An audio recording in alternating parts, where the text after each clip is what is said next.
ونستعينه ونستغفره ونؤمن به ونتوكل عليه ونعوذ بالله من شرور أنفسنا ومن سيئات أعمالنا من يهده الله فلا مضل له ومن يضلل فلا هادي له وأشهد أن لا إله إلا الله وأشهد أن محمدا عبده ورسوله أما بعد فأعوذ بالله من الشيطان الرجيم يا أيها الناس اتقوا ربكم الذي خلقكم من نفس واحدة وخلق منها زوجها وبث منهما رجالا كثيرا ونساء واتقوا الله الذي تساءلون به والأرحام إن الله كان عليكم رقيبا. எல்லாம் அல்ல அல்லாஹுவின் நல்லடியார்களே, அல்லாஹினுடைய மாபெரும் அருளால் அவனால் கடமையாக்கப்பட்ட ரமலானுடைய மாதத்தினுடைய 30 நோன்புகளையும் நோற்றவர்களாக, அதன் பிறகு நபிகள் நாயகம் ஸல்லல்லாஹு அலைஹி வஸல்லம் அவர்கள் காட்டித்தந்த அடிப்படையில், நபி வழி அடிப்படையில் நம்முடைய பெருநாள் தொழுகையின் ஒரு பகுதியை தொழுகையை நிறைவு செய்துவிட்டு இமாம் உரை நிகழ்த்துவதை கேட்பதற்காக நாம் எல்லாம் அமர்ந்திருக்கிறோம். இந்த நேரத்தில் ரமலானுடைய மாதத்தில் நாம் எல்லாம் எந்த அளவிற்கு கவனத்தோடும் கட்டுப்பாடோடும் நம்முடைய ஒரு மாத காலத்தை கழித்திருக்கிறோம் என்பதை நான் உங்களுக்கு சொல்லித்தான் தெரிய வேண்டும் என்கிற அவசியம் இல்லை. ஏனென்றால் ஒவ்வொருவரும் அவரவருக்கு தகுந்த மாதிரியான கட்டுப்பாடுகளை விதித்துக் கொண்டு, ரமலானுடைய மாதம் வந்துவிட்டது, வியாபாரத்திலே ஹலாலாக செய்ய வேண்டும் என்று வியாபாரிகள் செய்வார்கள். ரமலானுடைய மாதம் வந்துவிட்டது, செல்போனை அதிகமாக பயன்படுத்தக்கூடாது என்று செல்போனை யூஸ் பண்ணக்கூடிய பயன்படுத்தக்கூடிய ஆண்களோ பெண்களோ அவர்களுக்கென சில கட்டுப்பாடுகளை விதித்து கொண்டதையும் பார்க்கிறோம். அதே நேரத்தில் பெண்களாக இருந்தால் அவருடைய நேரத்தில் சிறிது நேரத்தை தொலைக்காட்சிகளை பார்ப்பது, பொழுதுபோக்கான விஷயங்களில் ஈடுபடுவதில் இருந்து, ரமலானுடைய மாதம் வந்துவிட்டது, திருமறை குரானை ஓதுவோம், திக்ரு செய்வோம், இந்த மாதிரியான வேண்டாத காரியங்கள், ஹராமான காரியங்களை ரமலான் மாதத்திலாவது நாம் செய்யாமல் இருப்போம் என்று ஒவ்வொருவரும் அவரவர்களுக்கு தகுந்த மாதிரியான சில கட்டுப்பாடுகளை விதித்து கொண்டு இந்த ஒரு மாத காலத்தை கடந்திருக்கிறோம். என்னென்ன கட்டுப்பாடு நான் சொல்ல வேண்டியதில்லை, அவங்களுக்கு தெரியும். நாம் எதிரே பலகீனமாக இருந்தோம், நாம் எந்த கட்டுப்பாடுகள் இல்லாமல் வாழ்ந்து கொண்டிருந்தோம், இந்த ரமலானில எந்த கட்டுப்பாடோடு வாழ்ந்தோம் என்பதெல்லாம் நமக்கே தெரியும். இன்னும் சொல்ல வேண்டும் என்றால், சரியான முறையிலே தொழுகாதவர்கள் இந்த ரமலானுடைய மாதத்தில் ஐங்கால தொழுகையை மிகச் சரியான முறையிலே இமாம் ஜமாத்தோடு நிறைவேற்றி இருக்கிறார்கள். அது ரொம்ப பெரிய விஷயம். இப்படி ஒவ்வொருவருக்கும் எதிலே அவர்கள் பலகீனமாக இருக்கிறார்களோ, எதிலே அவர்களுடைய அமல்களிலே குறைபாடு இருக்கிறதோ, அதையெல்லாம் இந்த ஒரு மாத காலத்தில் அவர்கள் சரி செய்து கொண்டார்கள். முடிஞ்சிச்சு. இந்த இமாம் உரை நிகழ்த்தியதற்கு பின்னால் ரமலானுடைய மாதமும் அதை தொடர்ந்து வருகிற பெருநாளும் நிறைவு பெற்று விட்டது. அல்லாஹ் நாடினால் யார் யாருக்கெல்லாம் ஆரோக்கியம் இருக்கிறதோ அடுத்த 6 நோன்புகளை வைப்பாங்க. வெற்காதவர்களும் இருக்கிறார்கள், அது கடமை இல்லை. நபி அவர்கள் வலியுறுத்தி சொல்லி இருக்கிறார்கள், வைத்தால் நன்மை, இவ்வளவுதான். இந்த ரமலானுக்கு பிறகு நாம் நம்முடைய வாழ்க்கையை எப்படி அமைத்துக் கொள்கிறோம், அதுதான் இங்க இருக்கிற நமக்கு மத்தியில வைக்கப்படுகிற ஒரே கேள்வி. அதுதான், ரமலான்ல எவ்வளவு கட்டுப்பாடோடு இருந்தோம், ரமலான்ல எவ்வளவு சுய ஒழுக்கத்தோடு இருந்தோம், ரமலான்ல எவ்வளவு கவனத்தோடு அமல் செய்தோம், ரமலான்ல எவ்வளவு கவனத்தோடு ஹராமை விட்டு விலகி இருந்தோம், பொய் பேசல, புறம் பேசல, ஹராமான விஷயங்களை செய்யல. ரமலான் முடிந்து நம்முடைய நிலை எப்படி இருக்க போகிறது என்பதை நாம் தான் முடிவு செய்ய வேண்டும். ஷைத்தான் வழிகெடுப்பான். ஷைத்தான் ரமலானுடைய மாதம் முடிஞ்சிருச்சு தானே, நம்ம இந்த மாதிரியான வேலைகளை செய்யலாம், நம்ம ரமலான் மாதம் முடிஞ்சிருச்சு தானே, நம்ம தொழுகாம இருக்கலாம், கொஞ்சம் தொழுகை நேரம் தள்ளி தொழுகலாம் என்றெல்லாம் நம்முடைய உள்ளத்திலே ஷைத்தான் கொண்டு வந்து ஊசலாட்டங்களை போடுவான். நம்முடைய நேரம், நாம் முடிவு செய்ய வேண்டிய நேரம் இதுதான். ரமலான்ல இப்படி இருந்தோம், ஒரு மாத காலம் அல்லாஹ் அப்படி இருக்க சொல்றானே, ஏன் அப்படி இருக்க சொல்றான்? ஒரு மாத காலம் நாம் எடுக்கக்கூடிய ஆன்மீக ரீதியான பயிற்சி ரமலான் அல்லாத மாதங்களிலும் பிரதிபலிக்க வேண்டும். எப்படி ரமலானில இமாம் ஜமாத்தோடு தொழுதோமோ, ஜமாத் தவறிவிட்டாலும் கூட தனியாக நின்று தொழுகையை தவறவிடாமல் தொழுதோமோ, இதே கட்டுப்பாடு ரமலான் அல்லாத மாதங்களிலும் வர வேண்டும். ரமலானில எப்படி தான தர்மங்களை செய்தோமோ, இதே ஒரு ஒழுங்கு தான தர்மங்கள் ரமலான் அல்லாத மாதத்திலும் செய்ய வேண்டும். அல்லாஹ் குர்ஆனில் இந்த நோன்பை பற்றி சொல்லும் பொழுது, யாயுல்லதீன ஆமனு, ஈமான் கொண்ட மக்களே, குத்திப அலைக்கும் சியாம், உங்களுக்கு நோன்பு கடமை. இந்த நோன்பு உங்களுக்கு மட்டும் கடமை இல்லை. கமா குத்திப அலல்லதீன மின் கபலிக்கும், உங்களுக்கு முன் சென்ற சமூகம், இப்ராஹிம் நபி ஆகட்டும், ஈசா நபி ஆகட்டும், மூசா நபி ஆகட்டும், எல்லா சமூகத்திற்கும் நோன்பு கடமை. உங்களுக்கு நோன்பு கடமையாக்கப்பட்டதும் உங்களுக்கு முன் சென்றோருக்கு நோன்பு கடமையாக்கப்பட்டதும் அல்லக்கும் தத்தக்கூன், நீங்கள் இறைவனை பயந்து வாழ வேண்டும் என்பதற்காக வேண்டித்தான். இந்த கட்டுப்பாடு நம்ம வேற வார்த்தையை போட்டு சொல்றோம்ல, இந்த கட்டுப்பாடு, இந்த ஒழுக்கமான வாழ்க்கை என்பது இறை அச்சத்தை கொண்டுதான் அமையும். இறை அச்சம் நம்மிடத்துல இருக்குமானால், அல்லாஹ்வை பயப்படக்கூடிய ஒரு விஷயம் நம்மிடத்துல இருக்குமானால், ரமலான்ல அந்த விஷயம் இருந்துச்சு. அல்லாஹ்க்கு பயந்தோம். மனிதர்கள் பார்ப்பதை நாம் எப்படி பயப்படுவோமோ அதை காட்டிலும் அல்லாஹ்வை பயப்பட வேண்டும். ஒரு மரத்திலிருந்து இலை உதிர்ந்தாலும் கூட அதை அல்லாஹ் அறிவான். பாறைக்கு உள்ள கரும்பாறைக்குள்ள ஒரு கரும்புள்ளி இருந்தாலும் அதையும் அல்லாஹ் அறிவான். இப்படி எல்லாவற்றையும் அறியக்கூடிய, கவனித்துக் கொண்டிருக்கக்கூடிய இறைவனுக்கு நாம் செய்யக்கூடிய தவறுகள் தெரியாதா? தவறுகளை அல்லாஹ் பார்க்க மாட்டானா? அப்ப எந்த கட்டுப்பாடை நாம் இந்த ரமலானிலே எடுக்க வேண்டும்? ரமலானிலே நாம் எப்படி ஒழுக்கத்தோடு இருந்தோமோ அதே ஒழுக்கத்தோடு மீதம் இருக்கிற 11 மாதங்களிலும் வாழ வேண்டும். 11 மாதங்களிலும் வாழ்ந்துட்டோம்னா 11வது மாதத்திற்கு பிறகு 12வது மாதம் மீண்டும் ரமலான் வந்துடும். இப்படி ஆன்மீக ரீதியான பயிற்சியை இஸ்லாம் நமக்கு தருகிறது. இந்த ரமலானுடைய மாதத்தில் இறைவனுக்கு நாம் எப்படி கட்டுப்பட்டு நடக்கிறோம், இறைவன் சொன்னதை எந்த அளவிற்கு கேட்டு நடக்கிறோம். நபித்தோழருடைய வாழ்க்கையை பாருங்க, சஹாபாக்களுடைய வாழ்க்கையை பாருங்கள். இந்த அற்புதத்தை, இந்த ரமலானை அவர்கள் எப்படி பயன்படுத்தினார்கள் என்றால், ரொம்ப கவனத்தோடு எல்லா நபித்தோழர்களும், நபிகள் நாயகம் ஸல்லல்லாஹு அலைஹி வஸல்லம் அவர்களோடு இருந்த எல்லா தோழர்களும் இந்த ரமலானுடைய மாதத்தை பயனுள்ளதாக கழித்தார்கள்.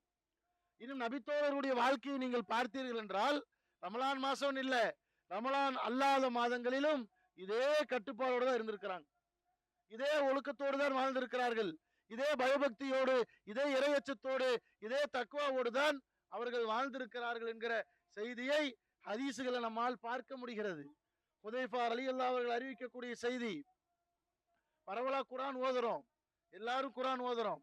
நபிகள் நாயகம் ஸல்லல்லாஹு அலைஹி வஸல்லம் சொல்கிறார்கள், யா மஅஷரல் குர்ரா, குர்ஆனை ஓதக்கூடியவர்களே. பொதுவா அல்லாஹ் அழைக்கிறான், அல்லாஹ்வுடைய தூதர் பொதுவா அழைக்கிறாங்க. நீங்க எடுத்து வச்சு ஒரு பக்கம் ஓதுனீங்கனாலும் அந்த அழைப்பு உங்களுக்கும் உண்டானது, அதை நீங்களும் அடங்கி விடுவீர்கள். மொத்த குர்ஆனை ஒருவர் ஓதுகிறாரா, அவரும் அந்த அழைப்பில் அடங்கி விடுவார். யா மஅஷரல் குர்ரா, குர்ஆனை ஓதக்கூடியவர்களே, இஸ்தகீமு, அதை உங்களுடைய வாழ்க்கையில் நீங்கள் நிலைநாட்டுங்கள், கட்டுப்படுங்கள்ங்கிறாங்க ரசூலுல்லாஹ். குர்ஆனை ஓதுறீங்க, வெறுமனே குர்ஆனை ஓதிக்கொண்டு, அரபு வார்த்தைகள்ல ஓதிக்கொண்டு, அல்லது மொழிபெயர்ப்போடு ஓதிக்கொண்டு, அல்லாஹ்வுடைய வார்த்தையை ஓதணும், ஓத சொன்னா ஓதணும் என்று கடந்து போகாமல், இஸ்தகீமு, அதை நீங்கள் உறுதிப்பட நில்லுங்கள், உறுதியாக நில்லுங்கள். அப்படி நீங்கள் நின்றீர்கள் என்றால் ஃபக்கத் சபக்தும் சபக்கம் பைதா, அப்படி அல்லாஹ்வுடைய வேதத்தை ஓதி அந்த அடிப்படையிலே நீங்கள் வாழ்ந்தீர்கள் என்றால், நடைமுறைப்படுத்தினீர்கள் என்றால், உங்களை அல்லாஹ் எங்கோ மிக உயர்ந்த இடத்திற்கு உங்களை கொண்டு சென்று வைப்பான்.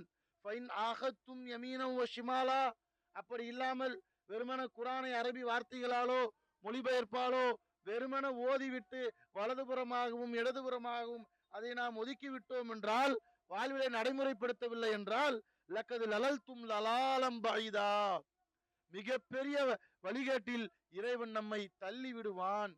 வாசிக்கிறது கட்டளை.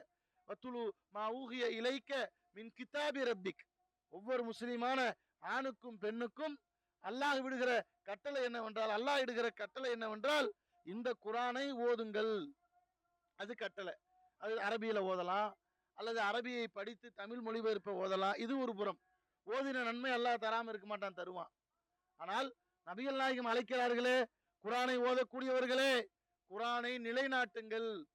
குர்ஆனிலே ஒரு சட்டம் சொல்லப்பட்டால், குர்ஆனிலே ஒரு விஷயத்தை நாம் அறிந்து கொண்டால், குர்ஆனிலே ஒரு நல்ல பண்பை தெரிந்து கொண்டால், குர்ஆனிலே ஒரு தீமையான பண்பு இதுதான் என்பதை அறிந்து கொண்டால், தீமையை விட்டு விலக வேண்டும். நன்மையான விஷயம் இதுதான் என்பதை அறிந்து கொண்டால் அந்த நன்மையை செய்ய வேண்டும். சஹாபாக்களுடைய மொத்த வாழ்க்கையும் பாருங்க, இந்த கட்டுப்பாடு என்பது, இறை அச்சம் என்பது, இறை பக்தி என்பது சஹாபாக்களுடைய ஒட்டுமொத்த வாழ்க்கையிலுமே இருந்திருக்கிறது என்பதை தான் ஹதீசுகளிலே நம்மால் பார்க்க முடிகிறது. எந்த அளவிற்கு ஹதீசுகளிலே பதிவு செய்யப்பட்டிருக்கிறது என்றால், குரானாகவே சஹாபாக்கள் வாழ்ந்தார்கள். ரசூலுல்லாஹ்வுடைய வாழ்க்கை எப்படி இருந்தது என்று ஆயிஷா ரலியல்லாஹு அன்ஹாவிடத்தில் கேட்கப்பட்ட போது அவர்கள் சொன்னார்கள், நபி அவர்களுடைய வாழ்க்கை குரானாகத்தான் இருந்தது. அப்ப ரசூல்லா நடந்தா அது குரான், நபி அவர்கள் அமர்ந்தால் அது குரான். எப்படி, எதுக்காக இப்படி சொல்றோம்? குரானாகத்தான் ரசூலுல்லாஹ்வுடைய வாழ்க்கை இருந்தது. அதை பின்பற்றிய நபித்தோழர்களும் சளைத்தவர்கள் இல்லை. எந்த அளவிற்கெல்லாம் ஹதீசுகளில் இடம்பெறுகிறது என்றால், யா அய்யுஹன் நபியு குல்லி அஸ்வாஜிக வ பனாத்திக வ நிசாஇல் முஃமினீன யுத்னீன அலைஹின்ன மின் ஜலாபிஹின்ன. அல்லாஹ் ஒரு வசனத்தை இறக்குறான். முஃமினான ஆண்கள், முஃமினான பெண்களே, உங்களுக்கு மீது அந்த ஹிஜாபை நீங்கள் போட்டுக்கொள்ளுங்கள். உங்கள் தலையில முக்காடு போடுங்க, உங்களுடைய மார்பை மறைத்து நீங்கள் ஆடையை அணிந்து கொள்ளுங்கள் என்று சொன்னதுதான் தாமதம். இந்த வசனம் இறங்குகிறது. இறங்கிய உடனேயே சஹாபாக்களுடைய வறுமை எந்த அளவுக்கு இருந்துச்சுன்னு நமக்கு தெரியும். ஆண்களுடைய செய்திகளை, ஆண் சஹாபாக்களுடைய செய்திகளை பார்க்கும் பொழுது, ஒருவர் நபித்தோழர் ஒருவர் வந்து அல்லாஹ்வுடைய தூதரிடத்துல திருமணம் முடிச்சு வைங்கன்னு வந்து உட்கார்றாரு. உட்காரும் பொழுது ஒரு நீண்ட நெடிய செய்தி. உட்கார்ந்துட்டு இருக்க பொழுது அல்லாஹ்வுடைய ஒரு பெண்மணி வராங்க. ஒரு பெண்மணி வந்தோன்னு அல்லாஹ்வுடைய தூதர் அந்த பெண்மணிக்கு, நபித்தோழருக்கு திருமணம் பேசுறாங்க. திருமணத்திற்கு மகர் என்ன கொடுப்பீங்கன்னு கேட்கும் பொழுது, அல்லாஹ்வுடைய தூதரே, நான் அணிந்திருக்கிற இந்த ஒரே ஒரு வேட்டி மட்டும் தான் எடுத்து இருக்குன்னாங்க. இதுதான் நபித்தோழருடைய வாழ்க்கை. நபி தோழியர்களுடைய வாழ்க்கையை பார்த்தீர்கள் என்றால் அவங்க வாழ்க்கை இப்படித்தான் இருந்திருக்குது. ஆனால் இந்த ஹிஜாபினுடைய வசனம் இறங்கிய உடனேயே தங்களுடைய ஆடையை, இறைவன் எதையெல்லாம் மறைக்க சொன்னானோ அதையெல்லாம் மறைத்து கொண்டவர்களாகத்தான் நபி தோழியர்கள் இருந்தார்கள். உடனே நடைமுறைப்படுத்துறாங்க. இந்த வசனம் இறங்கிய உடனேயே தன்னிடத்தில் ஆடை குறைபாடுதான், ஆடை குறைவாகத்தான் இருக்கும். ஆனாலும் இந்த வசனத்திற்கு நான் கீழ்ப்படிவேன், இந்த வசனத்திற்கு நான் கட்டுப்பட்டு என்னுடைய வாழ்வை அமைத்துக் கொள்வேன் என்று சொல்லி அந்த ஆடையை இறைவன் மறைக்க சொன்னதை தலையின் மீது முக்காடிட்டு மார்பின் மீது ஒரு துண்டையோ ஒரு சாலையோ போட்டுக்கொண்டார்கள் என்கிற செய்தி ஹதீசுகள்ல பதிவு செய்யப்பட்டிருக்கிறது என்றால் அவர்களுடைய வாழ்க்கை எப்படி குரானாக இருந்ததுன்னு பாருங்க. இன்னைக்கு தொழுங்கிறோம், பரவரா கேள்விப்படுறோம். தொழுகையை சரியா நிறைவேற்றுறோமா? ரமலான்ல தொழுகை இருக்கு, ரமலான் அல்லாத நேரத்துல நிரந்தரமாக வருடம் முழுவதும் தொழுகைக்காக வரக்கூடியவர்களுக்கு இடம் இருக்காது. ரமலானுடைய மாசத்துல பள்ளிகள் நிரம்பி வழியும். இதே ரமலானுடைய இந்த ஈதுல் ஃபித்ர் தொழுகை முடிந்தால் இந்த ஈதுல் ஃபித்ருடைய ஃபஜ்ருக்கே பள்ளியினுடைய கூட்டம் குறைஞ்சிருச்சு. அடுத்து லோகுரு, அசரு, மகரிப், இஷான் நீங்க கணக்கு பார்த்தீங்கன்னா தொழுகை இருக்காது. நம்ம கஷ்டமான விஷயத்தெல்லாம் நடைமுறைப்படுத்த சொல்றானா? இல்ல, இலகுவான விஷயம் தொழுங்கப்பா, அது மறுமையில உங்களுக்கு நல்லது, உங்களை அது வெற்றியின் பாதையில அழைத்து செல்லும். ஹையால சலா என்கிற அழைப்பு வெற்றியை நோக்கி வாருங்கள், தொழுகையை நோக்கி வாருங்கள். ஹையாலல் ஃபலா வெற்றியை நோக்கி வாருங்கள். இந்த தொழுகை தான் மறுமையில உங்களுக்கு வெற்றியை தரக்கூடியது. இன்னும் நபித்தோழருடைய வாழ்க்கையை பாருங்க. அபூபக்கர் சித்திக் ரலியல்லாஹு இருக்கிறாங்க. ரசூல் ஸல்லல்லாஹு அலைஹி வஸல்லம் அவருடைய உற்ற நண்பர், நபிகள் நாயகம் ஸல்லல்லாஹு அலைஹி வஸல்லம் அவர்களுடைய மாமனார், ஆயிஷா ரலியல்லாஹு அன்ஹா அவனுடைய தந்தை. இவர் என்ன செய்கிறார் என்றால், ஒரு சந்தர்ப்பத்தில் ஒரு நபித்தோழருக்கு உதவி செய்து கொண்டிருக்கிறார். பொருளாதாரத்தை கொண்டு உதவி செய்து கொண்டிருக்கிறார். இப்படி உதவி செய்து கொண்டிருக்கும் பொழுது யாருக்கு உதவி செஞ்சுட்டு இருக்கிறாரோ அந்த நபரே ஒரு சந்தர்ப்பத்தில் தன்னுடைய மகளை பற்றிய ஒரு அவதூறு செய்தியை பரப்புகிறார். பரப்பிய உடனேயே அல்லாஹ்வுடைய தூதருக்கும் அது தெரிய வருகிறது. அல்லாஹ்வுடைய தூதர் பொறுமையா இருக்கிறாங்க. அது ஒரு நீண்ட நெடிய செய்தி. மிஸ்தக் என்கிற சஹாபி, இவருக்கு தான் அபூபக்கர் சித்திக் ரலியல்லாஹு என்ன பண்றாங்கன்னா, தன்னுடைய பொருளாதாரத்தை கொண்டு உதவி செய்து கொண்டிருக்கிறாங்க. உதவி செஞ்சுட்டு இருக்கும் பொழுது இவர் ஆயிஷா ரலியல்லாஹு அன்ஹா மேல அவதூறு சொல்லிடுறாரு.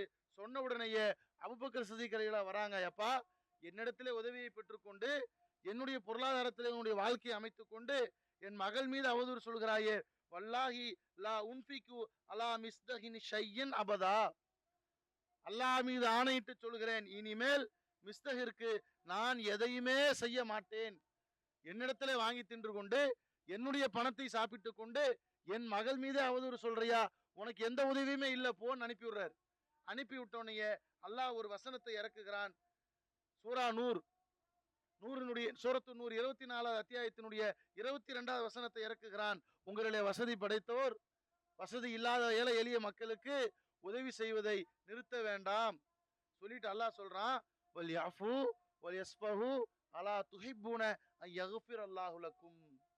அல்லாஹ் உங்களை மன்னிப்பதை நீங்கள் விரும்பக்கூடியவர்களாக இருந்தால் அவர்களை அலட்சியப்படுத்துங்கள், மன்னித்து விடுங்கள் என்கிற வசனம் இறங்கியதுதான் தாமதம். நமக்கு இன்னைக்கு எவ்வளவு உபதேசங்கள் இறங்கி இருக்கு குரான்ல, எவ்வளவு உபதேசங்கள்ல, எவ்வளவு பயான்கள்ல கேட்கிறோம், எவ்வளவு துண்டு பிரசுரங்கள்ல படிக்கிறோம். ஸ்மார்ட் போன் வந்துருச்சு, எவ்வளவு டெய்லி ஒரு ஹதீஸ் ஸ்டேட்டஸ் வைக்கிறாங்க. ஆண்களோ பெண்களோ ஸ்டேட்டஸ் வைக்கிறோம். ஏதாவது ஒரு ஹதீஸ் கவனத்துல வந்துருது, ஏதாவது ஒரு குரான் வசனம் நம்முடைய கவனத்திற்கு வருகிறது. நாம் என்ன செஞ்சோம், அதற்காக என்ன ரியாக்ட் பண்ணோம், நம்முடைய நடைமுறை எப்படி இருந்துச்சு, ஒண்ணுமே இல்லையே. இந்த வசனம் இறங்கிய உடனே மிஸ்தகை நோக்கி ஓடுகிறார்கள். அபூபக்கர் சித்திக் ரலியல்லாஹு அன்ஹு, மிஸ்தகே வல்லாஹி இன்னி லா உஹிப்ப அன் யக்ஃபிரல்லாஹு லி, அல்லாஹ் என்னை மன்னிப்பதை நான் விரும்புகிறேன், உன்னை மன்னிச்சிடுறேன். ஒரு அடியான் இன்னொரு அடியானுக்கு செய்த ஒரு தவறை அந்த அடியான் மன்னித்தால் அவருடைய பாவத்தை இறைவன் மன்னிக்க தயாராக இருக்கிறான் என்பதுதான் இதனுடைய சுருக்கமான அர்த்தம்.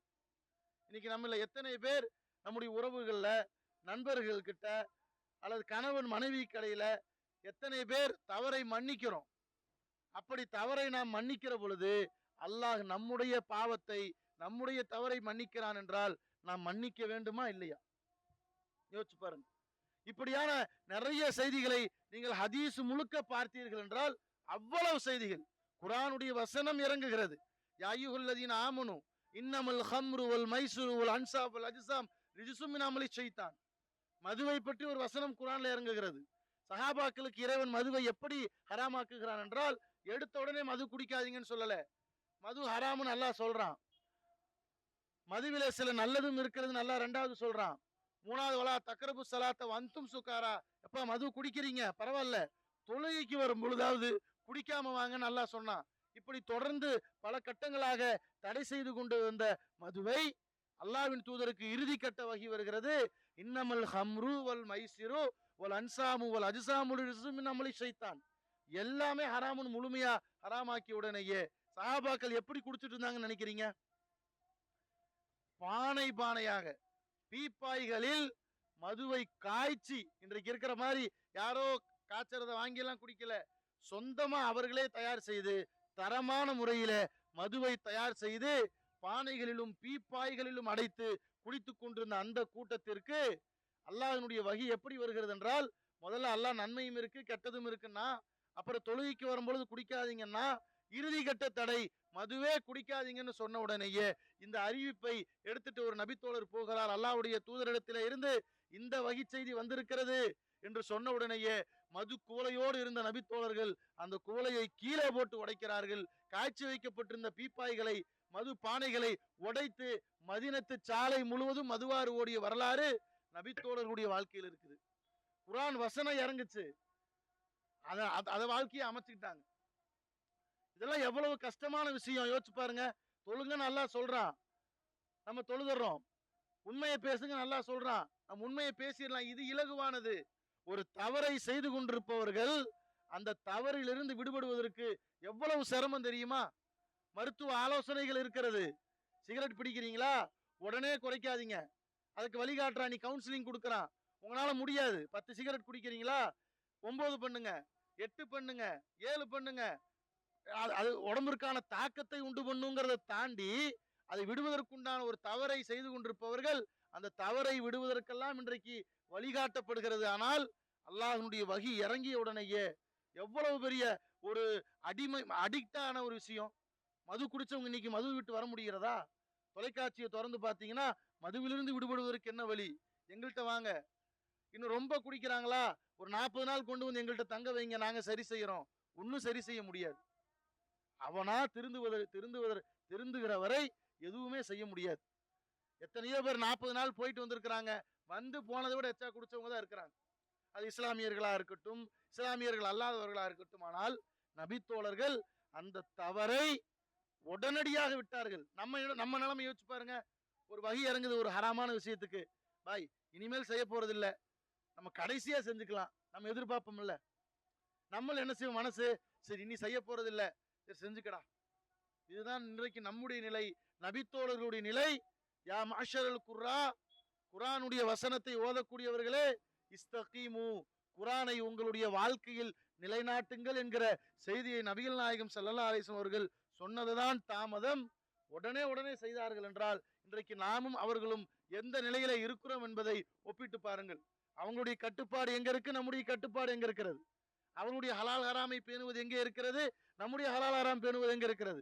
அவனுடைய இரையச்சம் எங்கே இருக்கிறது, நம்முடைய இரையச்சம் எங்கே இருக்கிறது என்பதை நாம் ஒப்பு நோக்கி பார்த்து நமக்கு இறைவன் கொடுத்திருக்கிற இந்த ஆன்மீக ரீதியான பயிற்சியை மீதம் இருக்கிற மாதத்துல நடைமுறைப்படுத்துங்க. தொழுகைக்கு பரலான தொழுகைக்கு கரெக்டா வந்திருப்போம், முன் சுண்ணத்துக்கு டைம் இருக்கும், பின் சுண்ணத்துக்கு டைம் இருக்கும், தொழுதிருப்போம். இதையே தொடர்ந்து செய்யுங்க. நபி அவர்கள் சொல்கிறார்கள், அஹப்புல் அமால் இலல்லாஹி அதுவமுகா வைன் கல்ல, அல்லாஹ்விற்கு பிடித்த அமல் எது தெரியுமா? நீங்கள் குறைவாக செய்தாலும் அதை தொடர்ச்சியாக செய்வதுதான் என்று நபிகள் நாயகம் ஸல்லல்லாஹு அலைஹி வஸல்லம் சொல்கிறார்கள். அதுபோக இன்றைய நாளினுடைய இன்னொரு சிறப்பு என்ன இருக்கிறது என்றால், நபிகள் நாயகம் ஸல்லல்லாஹு அலைஹி வஸல்லம் பெண்கள் பகுதிக்கு போய் இந்த உரையை பெண்களுடைய பகுதிக்கு கேட்காம இருக்கும் ரசூலுல்லாஹ்வுடைய காலத்துல. இன்னைக்கு இருக்கிற மாதிரியான மைக்கு அது மாதிரி இல்லை.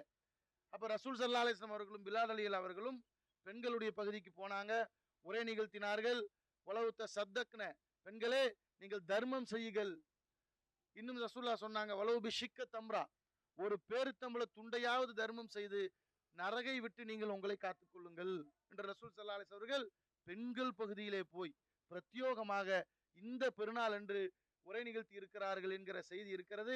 பெண்களும் தங்களுடைய ஆடை அந்த அணிகலன்களை எல்லாம் கலட்டி தர்மமாக போட்டார் என்கிற செய்தி எல்லாம் வரலாறுகளிலே நம்மால் பார்க்க முடிகிறது. அதே போன்று இந்த நாளினுடைய இன்னொரு சிறப்பு என்னவென்றால், யு கப்பிரு பி தக்பீரிஹிமா, ஆண்கள் முசல்லாத்திடலுக்கு வந்துருவாங்க, பெண்களும் தொழுகை இல்லாத மாத விலக்கு ஏற்பட்ட பெண்களும் இந்த திடலுக்கு வருமாறு நபிகள் நாயகம் ஸல்லல்லாஹு அலைஹி வஸல்லம் அவர்கள் எங்களுக்கு கட்டளை இட்டார்கள். அதுபோக யு கப்பிரு பி தக்பீரிஹிமா, ஆண்கள் தக்பீர் சொல்லிக்கொண்டே இருப்பார்கள் இந்த திடல்ல, பெண்களும் அதை தொடர்ந்து தக்பீர் சொல்லுவார்கள். ஆண்களும் பிரார்த்திப்பார்கள், அவர்களுடைய பிரார்த்தனையோடு பெண்களும் பிரார்த்திப்பார்கள். எர்ஜூன பரக்கத்தன் தாலிக்கல் யௌம வத்தஹரஹு வத்தஹரதஹு, இந்த நாளுக்கென்று ஒரு புனிதம் இருக்கிறது, பரக்கத் இருக்கிறது, அதை ஆண்களும் கேட்பார்கள், ஆண்களுக்கு பின்னால் பெண்களும் கேட்பார்கள். இந்த நாளுக்கென்று ஒரு பரிசுத்தம் இருக்கிறது, அந்த பரிசுத்தத்தை பரக்கத்தை நாம் அனைவரும் கேட்கணும். பெருநாள் தொழுகைக்கு வந்தோம், முசல்லாங்கிற திடலுக்கு ரசூலுல்லாஹ் போனாங்க, நம்முடைய பகுதிகளில் திடல் இல்லை, நம்ம இங்க தொழுகிறோம், நபிவழி அடிப்படையில் முடிஞ்சிருச்சு. இந்த நாளில் நாம் அதிகம் செய்ய வேண்டியது அல்லாஹ்வை அதிகம் தக்பீர் சொல்ல வேண்டும். தக்பீர் சொன்னதோடு அதிகம் நம்முடைய பிரார்த்தனைகளை இந்த திடலிலே வைத்து இந்த நாளுக்குண்டான பரக்கத்தை, இந்த நாளுக்குண்டான பரிசுத்தத்தை நாமும் கேட்க வேண்டும். நம்முடைய குடும்பத்திற்காக கேட்க வேண்டும், நம்முடைய சமூகத்திற்காக கேட்க வேண்டும். ஒரு புறத்திலே நாடு இன்றைக்கு உலகம் முழுவதும் ஈரான் என்கிற ஒரு முஸ்லிம் நாடு, அமெரிக்கா என்கிற ஒரு ஏகாதிபத்திய அந்த யூத நாடு, இஸ்ரேல் என்கிற நாட்டிற்கு இன்றைக்கு ஆயுதங்களை கொடுத்து காசாவை அடிச்சான். கிட்டத்தட்ட எத்தனை நாட்கள் தெரியுமா? 985 நாள், 985-86 நாள் அங்கே இஸ்ரேலிய ஆக்கிரமிப்பு இராணுவத்தால் காசாவில தாக்குதல் நடத்தப்பட்டது. கிட்டத்தட்ட 2 ரமலான் 2 பக்ரீத் முடிந்து 3வது ரமலான்ல இருக்கிறோம். இந்த 161 நாள் மாத்திரம் போர் நிறுத்த ஒப்பந்தத்தில் இஸ்ரேல் காசாவுக்கு இடையில போர் நிறுத்த ஒப்பந்தம் இருக்கிறது. அந்த போர் நிறுத்த ஒப்பந்தத்தில் ஈரானின் மீது இன்றைக்கு தாக்குதல் நடத்தி கொண்டிருக்கிறார்கள். ஒரு இஸ்லாமிய நாடு, ஒரு இஸ்லாமிய நாட்டினுடைய தலைவர்களை கொண்டிருக்கிறார்கள். அவர்களுக்குண்டான அமைதிக்காக வேண்டியும் உலக அமைதிக்காக வேண்டியது நம்ம துவா செய்யக்கூடியதுல அதையெல்லாம் சேர்த்திக்கணும். முஸ்லிமான ஆண்களுக்காக, முஸ்லிமான பெண்களுக்காக, அவர்கள் கொள்கையிலே வேறுபட்டவர்களாக மாறுபட்டவர்களாக இருந்தாலும் கூட மனிதாபிமான அடிப்படையில நீங்க அவர்களை முஸ்லீம்களோ பார்க்க வேண்டாம். இந்த நேரத்தில் வேறு ஏதேது ஒரு நாட்டிலே போர் தொடுத்தாலும் தாக்குதல் நடத்தினாலும் முஸ்லிம்கள் பிரார்த்தனை செய்ய கடமைப்பட்டவர்கள். அப்ப வேற ஒருவர்களுக்கே பிரார்த்தனை செய்ய கடமைப்பட்டவர்கள் என்றால் மனிதாபிமான அடிப்படையில் அப்பொழுது ஈரானுக்காக நம்முடைய பிரார்த்தனை அமைத்துக் கொள்ள வேண்டும். ஈரானுக்கு அல்லாஹ் உதவி செய்வான், உதவி செய்யடா இறைவா, நெத்தன்யாகுவை அழித்து விடு இறைவா, அமெரிக்காவை அழித்து விடு இறைவா என்று நம்முடைய பிரார்த்தனைகளில் பிரதானமானதாக இதையும் அமைத்துக் கொள்ள வேண்டும். இந்த நாளினுடைய பரக்கத்தை கேளுங்கள், ஆரோக்கியத்தை கேளுங்கள், பொருளாதாரத்தை கேளுங்கள், இன்னும் என்னவெல்லாம் இருக்கிறதோ நம்முடைய ஊருக்குண்டான வளத்தை கேளுங்கள், நாட்டிற்குண்டான ஆட்சி அதிகாரத்துல நல்ல தலைவர்களை கொண்டு வந்து வீடா இறைவான்னு கேளுங்க.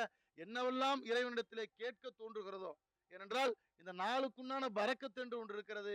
அதை உங்களுக்கும் எனக்கும் உங்களுடைய குடும்பத்தாருக்கும் என்னுடைய குடும்பத்தாருக்கும் முழுமையாக இறைவன் தந்து அருள் புரிவான் என்று சொல்லி என்னுடைய இந்த பெருநாள் உரையை நிறைவு செய்கிறேன். வாஹிருதவானா அல்ஹம்துலில்லாஹி ரப்பில் ஆலமீன். அஸ்ஸலாமு அலைக்கும் வரஹ்மத்துல்லாஹி வபரகாத்துஹு.